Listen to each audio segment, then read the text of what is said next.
This is draft season, brought to you by Moody's, a proud partner of the New York Giants. Decode risk, unlock opportunity. Learn more at Moody's.com. Hello, everybody. John Schmeelk, Tony Pauline from Sportskeeda with you as always. We have a guest for today's show, Rick Serritella from NFL Draft Bible, All Access Football. Rick is great on the small school guys, so this is a very tenuous time in the National Football League, folks. There's a lot changing. We're recording this. I'm going to just level set for everybody. It is 11:07 a.m. on Tuesday. Quarterbacks could go who knows where in the next half an hour when we're recording this, or 45 minutes. So we wanted to do something that was going to be unaffected by free agency. We like to do a small school prospect show every year. So we decided to do that now because what we talk about today is going to be impacted zero by free agency. And Rick is great. He scouted for the CFL. So he knows all these small school guys. Tony, of course, is great on it as well.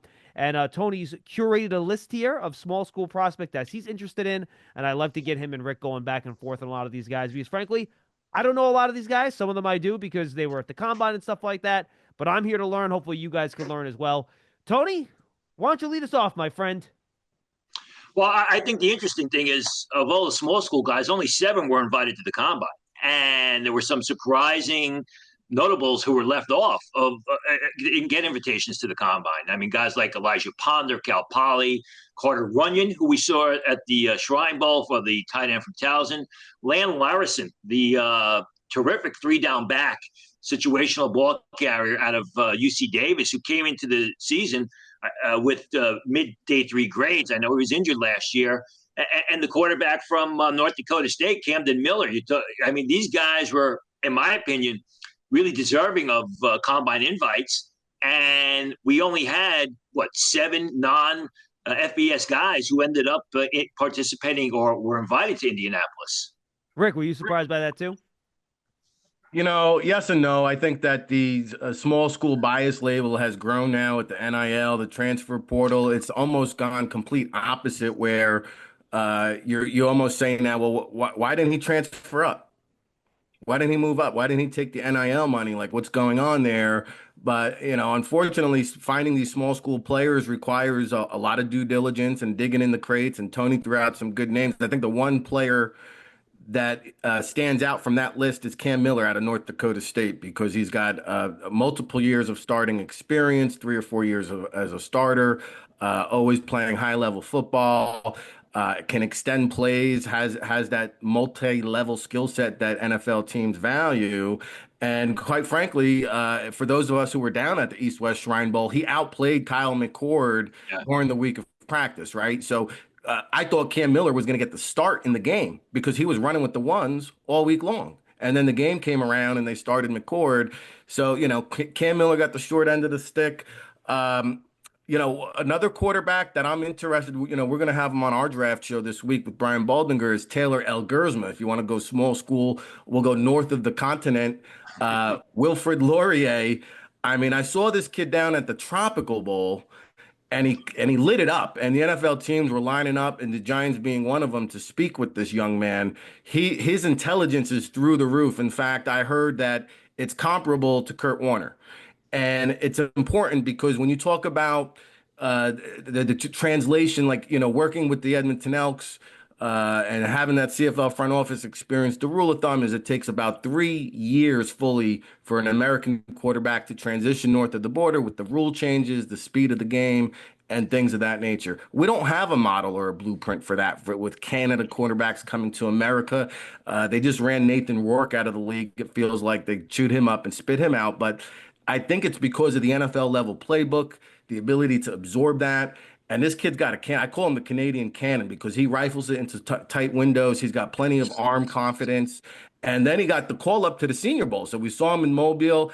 I think you got to go into this draft thinking like, hey, if we don't get one of those top 2 quarterbacks up top, who's a guy, if we're willing to be patient, 2 or 3 years down the road that we can stash on the practice squad and maybe we catch lightning in a bottle? Taylor Elgersma is that guy. All right, Tony, why don't we start rolling through? It's funny, you guys mentioned the NIL, by the way. I should just bring that up. I was talking to Darius Alexander, one of the few guys that stayed at one of these smaller schools, right? Now, Toledo is in, an FCS school or something like that. But I asked him, sure, like, why didn't you transfer? And he's like, look, I liked my coaches. I felt I owed it to them, but you just don't get that as much anymore. Most of these guys, their final couple years, they move up. Siobhan Rebels are Yeah, their real starting quick on that, quarterback. Yeah. Carson Vincent from Alabama A&M is another guy from the HBCU ranks who was at the Senior Bowl. He did a good He job, got too. offered big time NIL money Yeah. and stayed at the program. He stayed loyal to that Alabama A&M. Yeah, and you just don't see it as much. Charles Grant of William and Mary as well. We asked him. We Yeah. spoke with him at length, and he was offered some significant NIL money, but he said, "You know what? Started my career at William and Mary. I'm going to finish my career at William and Mary." Tony, well, let's go through it. The first three guys on your list are all offensive linemen, two of which we saw at the Senior Bowl, all of which we saw at the Combine. And one of who was injured has been struggling with meniscus. Was invited to the Senior Bowl. Didn't go to the Senior Bowl. Was invited to the Combine. Didn't participate. I think going into the season, Charles Grant of William and Mary was the flavor of the month. Athletic left tackle at William and Mary. Good mobile guy, zone blocking type of lineman. Is he going to be a tackle? Is he going to be a guard? Didn't matter. He was a real good player. But what's going on, in my opinion, is Gray Zabel basically took over that mantle as the top small school offensive lineman. And you could see it from the first game of the season. When North Dakota State played Colorado, they played them close. And Zabel just stood out as far as I was concerned. Went to the Senior Bowl, showed just incredible versatility at tackle, at guard, even took some snaps at center. And now we're moving towards the draft where Charles Grant really hasn't done anything in the pre-draft process. Gray Zabel has done everything that's asked of him. And as I reported from the Combine, there's some belief that Gray Zabel could slide into the very back end of round one. I don't think it's going to happen, but that opinion is out there. And then Tony, you talked by about. the way, real quick, I don't mean to interrupt you. Daniel Jeremiah says he might try. It hit for him. He might get into the top 20. So you're right. He's moving. Yeah, and then Jackson Slater, I mean, an interior guy, plays guard. Some people project him to center. A big, thick guy. Another guy who said that when I spoke with him at the Senior Bowl, because I spent some time with him, he also got NIL offers, but decided to finish his career at Sacramento State, where he started in large part because his brother's there. He wanted to play with his brother.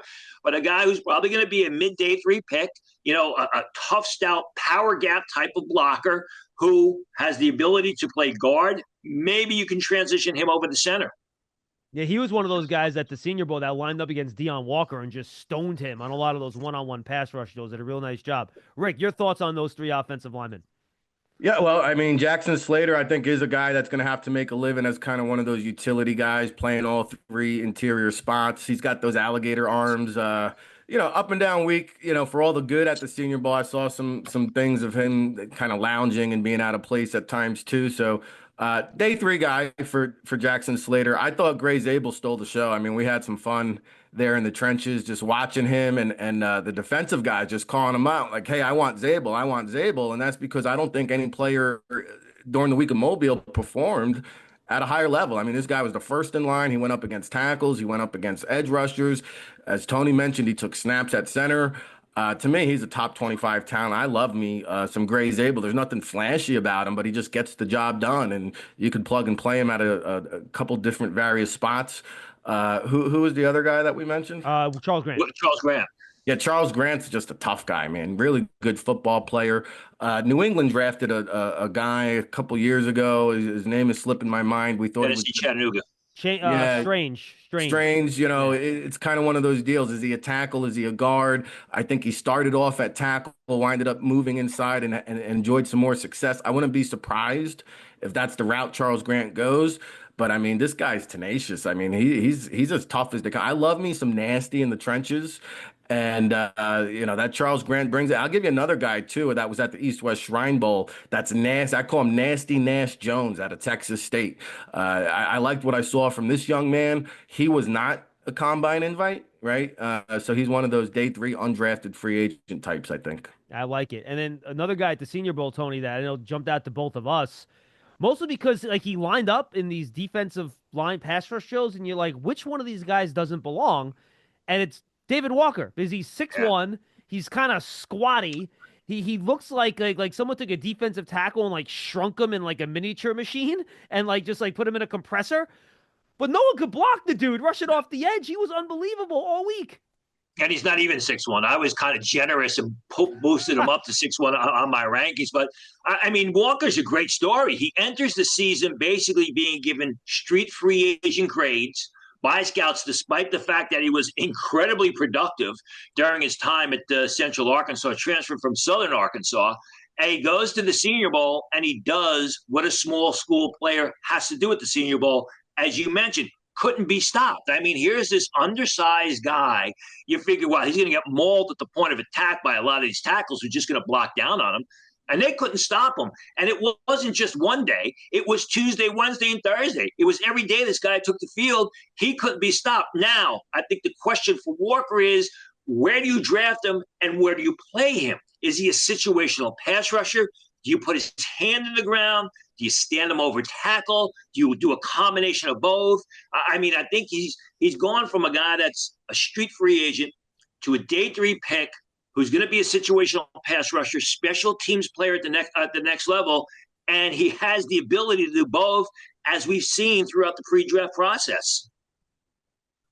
Yeah, I think you nailed it, Tony. You got to just kind of play to his strengths, use him in that, do what he does best, unleash the beast, let him go get the quarterback, let him develop those other skill sets and grow his reps from there. I think for, a lot of good positives. The one thing I worry about, I guess, is, with the short arms, he does allow the tackles to get into his chest a little bit. And so how much of an issue is that going to be at the next level? That's why I probably stand him up as a 34 outside linebacker, let him go after the quarterback. But you're right. I mean, the step up in level of competition was not an issue. And you wonder, like, where did teams stack him against a guy like the kid from Michigan, Josiah Stewart, kind of similar dimensions. He played FBS. He's going to probably come off the board, but great showing for the Central Arkansas product there. And yeah, I look forward to seeing. He's probably in that mid to late day 3 range. Yeah, I agree. 2 other defensive players, Tony, that you have here that you really liked. And we've seen some players come out of Villanova, defensive backs as well. Isas Waxter, the cornerback, and then you mentioned him already too, Elijah Ponder out of Cal Poly. What attracts you to those 2 guys? Yeah, Ponder, guy who wasn't invited to the combine. You watch him at Cal Poly, comes out of a 3-point stance primarily, but he's got decent measurables, 6'2.5", 250 pounds. He's going to run them to 4.7 when they have their pro day. And a guy that was just a relentless pass rusher. I like to say he shows the athleticism, or he's shown the athleticism in college to make plays in space if he's got to change direction and pursue the play from the backside out to the flanks. A real good pass rusher. Was a little bit disappointed he didn't get a combine invite. I thought he definitely deserved one, especially when you looked at his body of work. And I mean, here's a guy who came into the season with a draftable grade. He was graded as a 7th round pick from scouts. And a lot of times, as I'm sure Rick will tell you, that bodes when you're getting down to the number 290 player invited to the combine. You get in the 300. Sometimes that's what they look at. I was disappointed with Ponder not getting the invitation. Waxter really hasn't done too much in the pre-draft process because he's been injured. I think he's going to be a safety at the next level, but he is a big physical corner. He's shown a lot of cover skills. I just don't know if the speed is there for him to play cornerback on Sunday, but the physicality is there, ball skills facing the action, and the size, 6'1.5", 208 pounds. Yeah, the Villanova kid I had a chance to meet down in August at training camp, and to Tony's point, he was nursing an injury, so he didn't play. But the coaches rave about him, his football IQ, his intelligence, his physicality, and I think there was a lot of similar concern with the Christian Benford coming out a couple of years ago, who I believe went undrafted or 7th round, and he winded up staying at that cornerback spot. In fact, he winded up outplaying the gentleman that was drafted ahead of him from I think Florida. And Christian Benford held his own. I think Waxter, based on what I've seen, smaller body of work, has a chance to stick at the cornerback. And if he doesn't, well, then you got a safety that could, maybe have some starter caliber traits. Like Villanova players are highly smart. So what they lack in terms of measurables, they compensate with smarts. And a lot of times that ability to read and react, I think, is where Waxter is going to have a lot of appeal. The Cal Poly player, I think when you talk about pro days and the value of importance, especially with a small school player whose level of competition is going to come into question, if he has that kind of speed, I mean, that's going to be desirable traits, and we'll see what his versatility looks like. But I'm excited to see him work out and see what kind of numbers he turns in. All right, Tony, I'm going to put three offensive players into the mix here. Marcus Yarns out of Delaware. It's someone we've talked about here a bunch. Really good receiving back on third down. He was at the Senior Bowl, did a really nice job down there. Had a nice combine as well. Carson Vincent, who you guys already mentioned from Alabama A&M, the offensive tackle, who also was good at the Senior Bowl. And then Carter Runyon, someone you also mentioned, Tony. Why do these three offensive linemen, why are these small school guys, you think, guys that have a good chance of getting drafted on draft night? Well, Carter Runyon is a former receiver who moved to tight end, and he looks like a moved tight end. He showed that at the Shrine Bowl. He had a lot of good moments. He catches the ball well. He's got excellent size, 6'4" and change, 200, almost 235 pounds. Decent speed. He's not a sprinter, but he's a low 4.7 guy, and he brings those receiver traits to the tight end position. Didn't do a bad job blocking this year. It wasn't because of lack of effort, in my opinion. It was because they basically needed him as a pass catcher, and he did a terrific job of it. Another And guy he's who only I thought, 233 pounds, right? I mean, he's just not that big of a guy. but he is 6'4.5", so I think he should be able to carry 240 pounds. As he basically grows into the tight end position. But that's why I say he's going to start off as a move tight end. I mean, Vincent was a guy who sort of like David Walker came into the season with what were street free agent grades, and I never got it because if you watch the Alabama A&M film, he's a tall guy who's got good bend. He blocks with solid fundamentals, blocks with great pad level, needs to get a little bit stronger, long arms, long leg.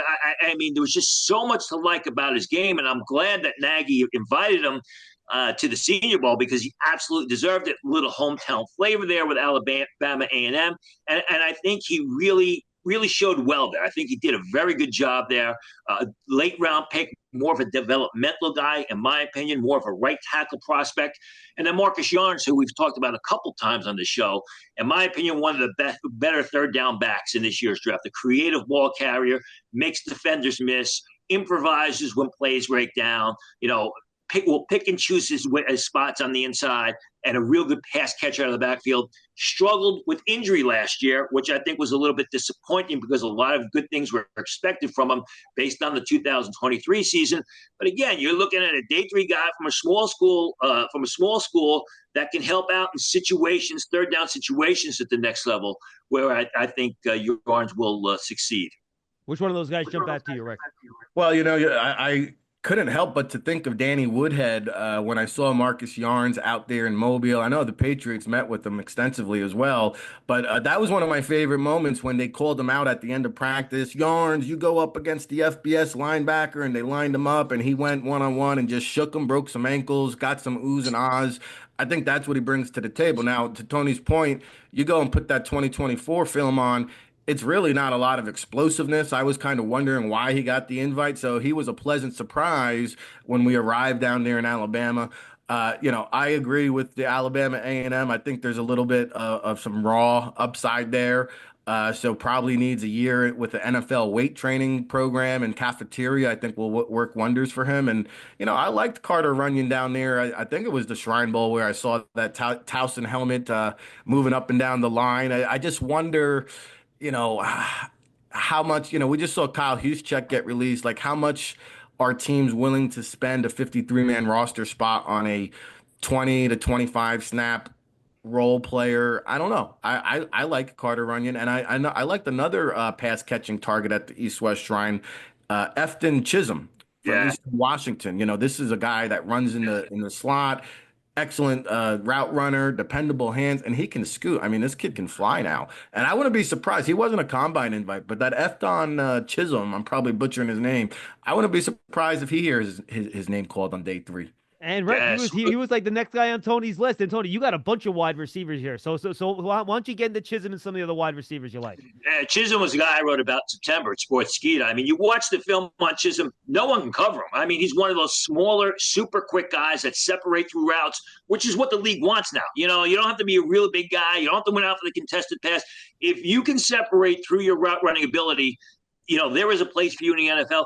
And that's what Chisholm does. And he catches everything. His production was off the charts in 2023. I got to speak with him a little bit at the Shrine Bowl. Really nice, respectful kid. Also is going to bring some potential as a punt returner, has that ability. So I will see how he runs I mean, he was estimated to run in the 4.6s. I talked to him at the combine. He says at the Shrine Bowl. He says he's going to run a lot faster than that. But a real fun guy to watch. And there's going to be a place for Chisholm at the next level. I agree with Rick. Other receivers on there. Montana's got another smaller receiver, Junior Bergen, who's sort of like Chisholm in the sense that he's a little bit smaller. He's not super fast, but he's a great route runner. He's got return potential as a punt returner, and he catches everything in sight. And then Sacramento actually has a pair of pass catchers to keep an eye on. Jared Gibson, who is a well-built guy, more of a possession type receiver, and Anderson Grover, transfer from Washington State, who's a little bit taller. I talked to Jackson Slater about these two guys, and he said if there's a receiver you want on your team who's going to help you in the locker room, who's going to produce for you on the field, it's going to be Anderson Grover. But again, all of these guys unlikely to be drafted, but keep an eye on them if your team signs them as PFAs once the draft is over. Rick, they're definitely going to have to earn their keep on special teams, right? As a maybe kick returner and then work their way into the rotation. That's how you got to get in the back end of those, wide receiver 4, wide receiver 5 spots.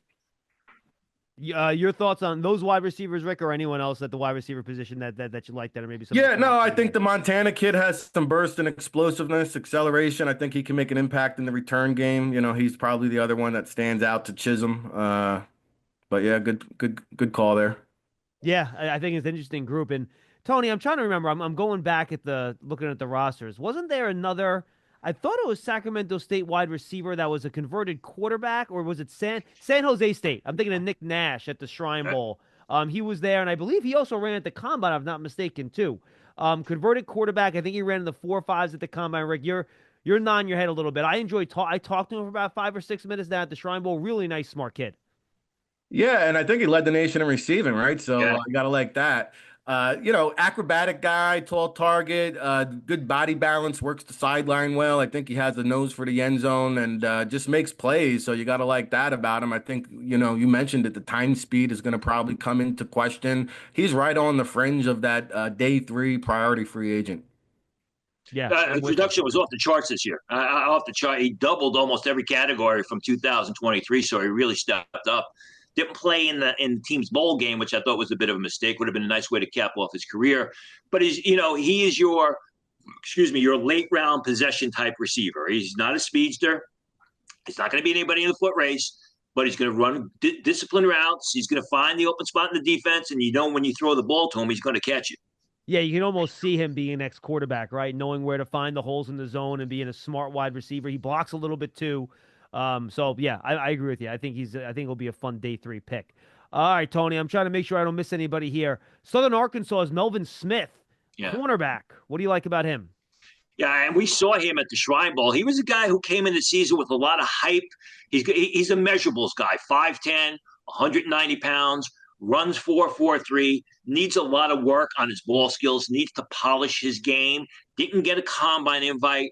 If he runs well during pro day, what happens is in the later rounds, teams start to trend towards those size speed guys. So when you get a cornerback that's 5'10", 190 pounds, he runs in the 4.4s. He had a high preseason grade. He was okay at the Shrine Bowl. Really didn't blow and stand out like some of the other DBs did. A guy like Smith, who also has a productive background as a kick returner, that's a guy who could be a surprise pick as the draft is closing out in the late 7th round. Rick, thoughts on him or any other defensive backs that you might like that we haven't touched on yet? Yeah, he definitely looked the part. I agree with Tony. I don't know if he played the part throughout the week, so he's a guy that you got to go back, circle the film on. But, at the end of the draft, you want to bet on guys with traits. You want to bet on guys with upside. In terms of smaller school guys at that position, Corner, safety, or linebacker, even anyone on that second level of defense that you might like. I don't know. I don't know if he's a small school guy per se. He came from the small school ranks. It might have been Sacramento State. The school slipped in my mind, but Teddy Buchanan out of Cal, the linebacker. This guy is really, I think, one of the more underrated players in this year's draft, and maybe because he only has 1 year of FBS experience. But I think this is a linebacker that can play any linebacker spot. He can line up on the edge and be used as an occasional pass rusher. They dropped him into coverage. They moved him all around. So Teddy Buchanan is a guy who caught my attention. Tony, I'm looking at your list here. There's another Sacramento State guy. Was Sacramento State like the best team in the country, and I missed this somehow this year? It's littered with Sacramento State players here. Yeah, that's the running back, Elijah Tolliver. Actually, he's in next year's draft. I didn't take the 2026 guys out. I apologize, but he is a nice size between the tackles, downhill ball carrier. And no, Sacramento State. I mean, Rick could probably talk to this better than I can. I know they had gone through the quarterfinals and the semifinals, I believe, in 2023. But last year, I don't even think that they were in the FCS tournament. Is that correct? Yeah, I think they were one of these teams that have been up and down, up and down. We had a guy at the NFLPA Bowl for like a couple years in a row. Then they fell off the map. Then they came back around again. But there's a lot of talent out there in California. So when you're one of these small schools, and they got some JUCO springboards out there in Cali that these guys bounce around to. And I am looking at a list. He's not necessarily a small school guy per se. But I think the listening audience should be aware about him because he is kind of in our backyard at Temple. Had a chance to see DeJuan Black up close and in person, right? And that was back in August. He was suspended now at the beginning of the season, had some academic stuff going on, but he brings a big-time pedigree, a transfer from Florida. This guy, I mean, he is explosive. He's physical. He's cut. I think he's going to test well at this Temple Pro Day. And if you're looking for a guy on day 3 or even undrafted free agent with the off the field stuff that might be able to come in and we talk about a situational pass rusher down there in Temple, DeJuan Black, and I do believe they got the best kicker in this year's draft. Starts with a T. He was at one of these All-Star games. Max Trulio, something to that effect. I mean, the kid has got a boot, and he hit one from 70, split the uprights. Now, gym shorts and T-shirt, no defense, but the kid hit it no problem. 70. Maddox Trujillo, I believe, is the name. Yeah, DeJuan Black is a David Walker type, undersized, but he's probably more athletic and more explosive than David Walker. Talking about FCS teams at the top of the game, got to mention Marcus Ware, the guard from Montana State, who was at the Shrine Bowl. Wrote about him a couple of times. Big, tough, small area blocker, fundamentally sound, had some moments at the Shrine Bowl where he just really stood out. Came into the season as a potential late-round choice. I don't think he's going to get drafted. But again, I mean, an offensive lineman that's not going to cost a lot of money, has the ability to make either a power gap blocking scheme or a zone blocking scheme. He's got that versatility, and he's got a real good resume behind him at State. And he's not the only offensive lineman, Tony. You have Evan Bernstein at South Dakota State, which, North Dakota and South Dakota State just, breed offensive linemen. It's unbelievable. Well, and South Dakota State had the kid that's starting for the Pittsburgh Steelers that they Jason took in McCormick, in the 4th round, who was also at the Shrine Bowl. And Bernstein is sort of that 6'3", 300 pounds, pound you type of offensive lineman that just moves people for the running game. He's not bad in the blocking game, sort of stuck in the middle. He's got zone blocking size, but he's a power gap scheme, a power gap type of player style. But that's what McCormick was. And then look how well he's doing with the Steelers.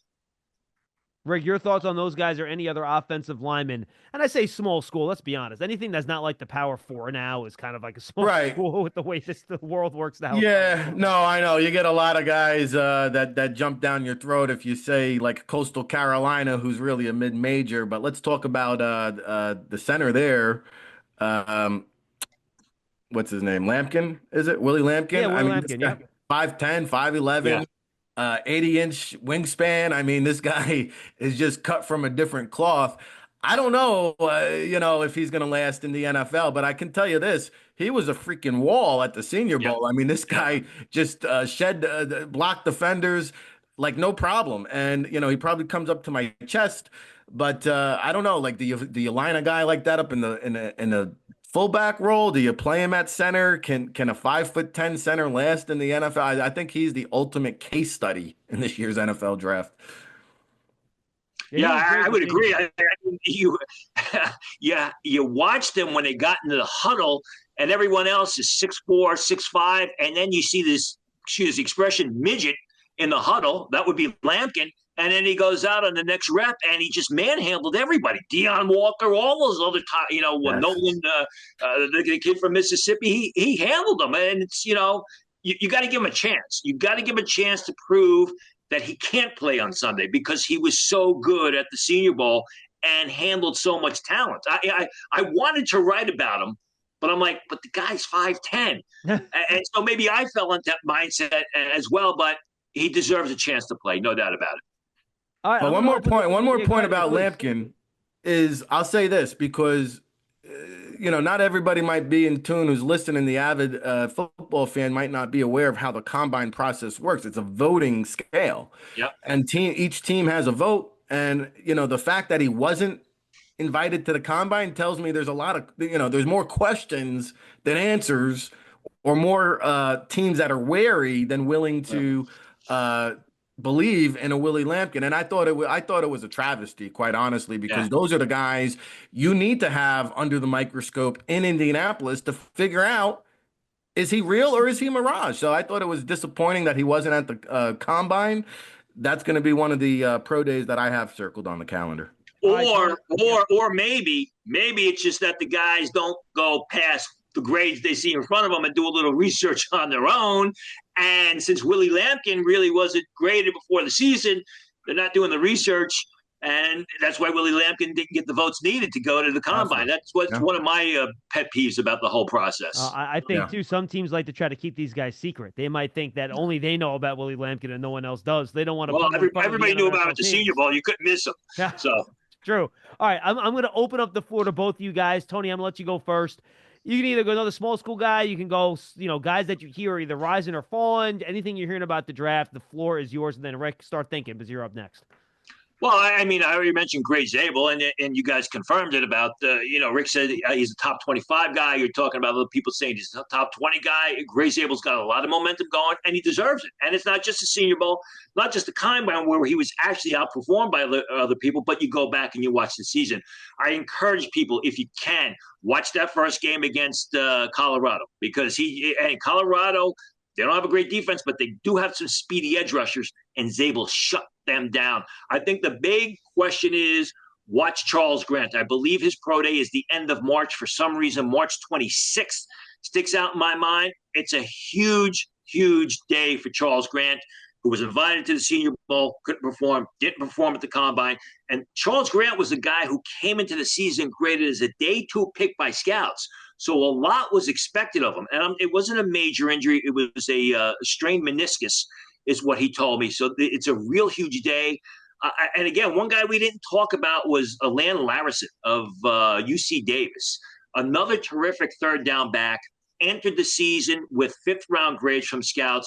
I know he was injured last year. I believe he was originally on the Senior Bowl roster, and then maybe he had to pull back because of an injury. But Larison goes 5'10 and a half, 209 pounds, runs in the 4.5s, a Marcus Yarns type in the sense that he's good running the ball on the inside. He has enough agility to turn the corner. He's an exceptional pass catcher out of the backfield. I still have a draftable grade on him. I have a 7th-round grade. He may fall out of the draft, but if he does, he could be a major steal as a priority free agent signing. Rick, the floor is yours. Anything you want to hit? Yeah, I got a couple guys worth throwing out. I'll be at Rutgers Pro Day tomorrow, and Keontae Hamilton was a guy who caught my attention in the All-Star Trails at the Hula Bowl first, and then getting the call up at the East-West Shrine Bowl. Now, he's got, talk about short arms. He's an interior defender, so he can cover them up a little bit, but the way he stacks and sheds and can stuff the run, hung out about 6 or 7 years in Rutgers, so he's got some experience to him. I think there's some bloodlines in the family there, and I'm looking forward to his pro day tomorrow. So we'll see. They also have a linebacker, Tyreen Powell, who got the Senior Bowl invite, right? And I think he had an injury there, so we'll see how much he can or can't do. But, I mean, every year I go into Rutgers, it's like the first name they bring up is Powell. He's a team leader. He's apparently going to test very, very well. We'll see if he's healthy. I'd love to see him compete and perform. Not a small school guy, but a guy that's, been out of sight, out of mind. I think he's worth noting because Ja'Cory Krosky Merritt, I don't think there's enough scouts in the league that are going to be confident enough, willing to put their reputation on the line for this kid. He transferred, I think it was from Nevada, one of these other I schools, think but it was Arizona. Arizona. He winded up at Right up Arizona. Arizona. Yeah. That's right. And he played the first game, and then they found out that there was some kind of eligibility issue where they didn't really know the rules. So he just sat out the whole year. He didn't play. And he looked pretty good that first game. Now he goes to the Hula Bowl, and he was maybe the top talent down there in Orlando. And I do respect the East West Shrine Bowl for sending scouts to the Hula Bowl and scouting those players. So they got the call up to the Shrine Bowl. He wins the MVP of the game. I mean, this guy has breakaway speed. He's shown the ability to catch out of the backfield. He's got acceleration. I slapped a fourth round grade on this kid. I've got a mid round grade on Ja'Cory Krosky Merritt. He Uh, was he was actually started at Alabama State because I knew he was an HB. I okay. looked up real quick when you mentioned it. I said Arizona. You're right, but he started at Alabama State at HBCU kid. Yeah, I knew it was one of those smaller schools. And, again, they just had some issues there with the eligibility. Listen, Drew Kendall, I think just because he doesn't get the shine he deserves, he's my number one center, guys. I don't know how you guys feel about him from Boston College. You can tell he's the son of Pete Kendall. Um, the fundamental, the technique, the lateral movement. This guy is really damn good. I think he's going to be a starter in the NFL, and you might be able to get him in the third round. That Drew Kendall. So just a guy that caught my attention. And again, like a couple SEC guys, you might laugh and say, like, how do they fall under the radar? Again, the East West Shrine did a heck of a job. This Johnny Walker Jr. from Missouri, I think he led the SEC in sacks. It's like it's hard to believe this guy wasn't invited to the combine. I think he's a day three pick that can bring something off the edge. And the other guy in Mobile that didn't get the combine invite, and again, like how does a guy from Georgia stay hidden? But like you go watch Dan Jackson, like he was a guy in Mobile who was so physical, jamming defenders. I thought he held his own in coverage. I went back and watched the film on Dan Jackson. This guy's a tenacious safety. I don't know. Like, what are the questions surrounding Dan Jackson that he didn't get a combine invite? He looks like the real deal. So a couple guys just from the All-Star scouting trails. I had a chance to talk to a former Giant in Roman Oben. His son was down there, RJ Oben, who started off at Duke, finished at Notre Dame. I thought he was used a little bit out of position there, but again, you go back and watch, like he needs to learn how to finish. But if you want to bet on a guy with upside who has NFL bloodlines, who has a pass rush repertoire now, like he's got a rip, he's got a dip. You see him do the spin move. Like RJ Oben is a guy that I think people forget about because he was out of position. But like at Duke, he was a double-digit sack master kind of guy. So again, not guys that are necessarily small school or mid majors, but just some guys that I want to shine a little love on. Nah, I like Yeah, it. Pete Kendall. Pete Kendall was my number one center coming into the season. Uh, Pete Kendall initially entered the transfer portal, and then he entered the draft. So by the time he decided to enter the draft, I was already through my ACC film work. He's one of those guys I got to come back around and watch again. I could see him being the first center drafted. He was my first center coming into the season, and it's a crappy center crop. Let's be honest. It's just not a good position. It's one of the worst positions in the draft, but he is a good player. Going back to Tyreen Powell, if you go back and you watch the film from 2022, even the first half of 2023, Tyreen Powell, linebacker from Rutgers, looks like a legitimate top 45 pick. 6'4" and a half, 250 pounds. And they used him as an off-ball linebacker. They didn't use him up at the line of scrimmage as a blitzer. They had Mohamed Toure there, who got injured last year, and Powell was outstanding. And you're watching him. You're watching him play in space. You're like, look at the size of this guy. You should be able to teach him the blitz. They just didn't use him as a blitzer. What happened was he broke his wrist midway through the 2023 season, so he wasn't playing 100% the end of that year. And then in spring ball, actually February of 2024, getting ready for the season, he tore his Achilles in the gym. And he came back from the Achilles tear probably too soon. He came back like 7 months later, missed the first two games of Rutgers season in 2024, played the end of September, against Virginia Tech, and you can tell watching him on film, he just wasn't 100%. Hold on. He tore his Achilles in March and played at the February. end of September? February. He tore it in February in the gym, and he was back on the field in 7 months. And I asked him, I said, wow. Do you feel you were rushed? Because we interviewed him, because I've watched Powell for 3 years now. And I said, do you feel you were rushed back? And he's like, no, I wanted to come back. But, the way the college game is these days, not these days, for years now, they put these guys on the field with injuries when they shouldn't be playing. But he wanted to get back on the field. You could tell he wasn't 100%. You could tell he didn't have the same quickness or pop. Then he got injured in the ball game. Somebody rolled up on his knee, which is why he didn't play at the Senior Bowl, because he still wasn't serious, but it was still the nicks and the bruises and getting his knee rolled up on the bowl game, at the ball game, basically knocked him out of playing in the Senior Bowl. Hopefully he runs well tomorrow. The fact is this: Tyreen Powell is going to be a day 3 pick. If he's able to get back to health and he's able to get his playing form back to where it was in 2022 and build upon that, somebody's going to get the steal of the draft, because that guy is a 3-down linebacker with potential on the blitz, and he plays in space, and he's smart as heck, and he's very athletic. So I hope he does well tomorrow. Regardless of what happens in April, he's a good prospect if he's able to get back to health. I love it. Gentlemen, good stuff. Rick, let's start with you. Where they can find all your great content. Tell us about the Draft Bible, All Access, and anything you have coming out. Yeah, no, appreciate it, guys. This has been an enlightening conversation. Always fun hopping on. And allaccessfootball.com is the best place to find all of our content. We got the 2025 NFL Draft Bible available over there. You'll find some Baldy breakdowns if you want to come inside the film room. We're doing a scouting seminar tomorrow night, as a matter of fact, breaking down some defensive linemen. I mentioned the draft show.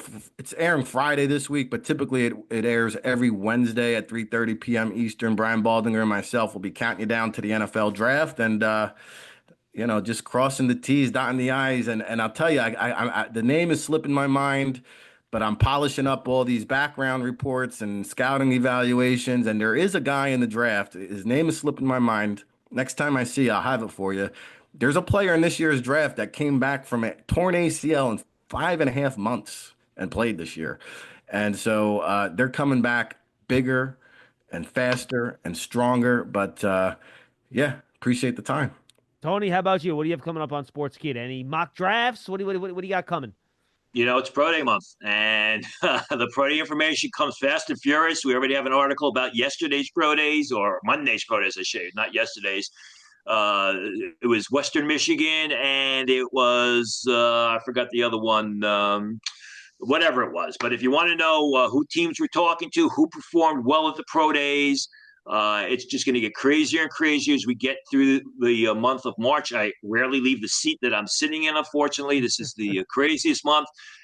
Who's doing well, what teams are talking to which players, and all the other the down and dirty stuff that the teams don't want out there. That's draft season presented by Moody's, a proud partner of the New York Giants, uniting the brightest mind to turn today's risk into tomorrow's opportunities. Learn more at Moody's.com. Next week, Tony and I will update team needs after free agency, which will finally give us some guide as to what these, and mock drafts will start getting slightly more accurate now that we know what players are with what teams here. So we'll update team needs next week, and then we'll hit the Pro Day circuit moving forward, and then we'll blink, and it'll be April, and we're like 3 weeks away from the NFL draft. So, Rick, thank you. Tony, thank you, and we'll see you next time on draft season.